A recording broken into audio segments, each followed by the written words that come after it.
سلام معزز سر، امین من یک چیز رو نفهمیدم. وظیفه من هضم مواد غذا است، لیکن 8 ساعت می شود که من بیکارم. همون 8 ساعت پیش یک شیرچال آمده بود خلاص من از بیکاری خودم رو خورده ایستادم.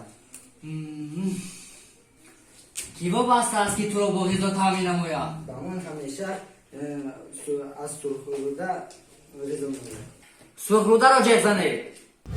سلام علیکم، چه زدی؟ بله، گوش کن سرخروده، معده از روی تو شکایت دارد. چرا معده را با غذا تامین نمیکنی؟ بخشش، اما من خود غذا حاصل نمی کنم. وظیفه من تنها گزارندنی خوراک هستم.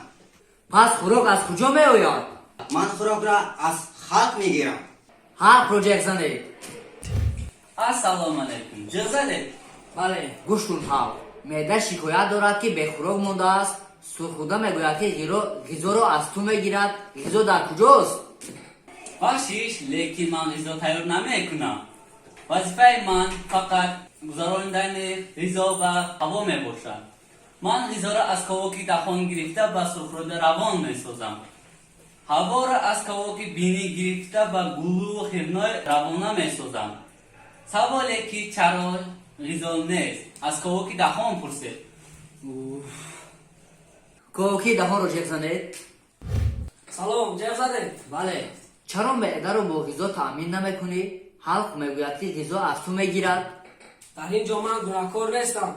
در من دندان، زبان، غدودهای لعابی جایگیرند که توسط غدودهای لعابی غذا را تر می‌نمایم. توسط دندان غذا را قیمه می‌سازم و توسط زبان باشد طعم آن را می‌چشم و به حلق روانه می‌سازم.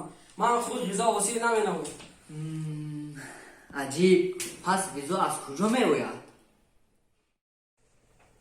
بین شما نباید نافهمی باشد، زیرا وظیفه هر یکی شما از یکدیگر وابستگی دارد. غذا را هیچ کدام شما حاصل نمی کنید. غذا از بیرون به شما وارد می گردد. وظیفه شما تنها هضم مواد غذایی است.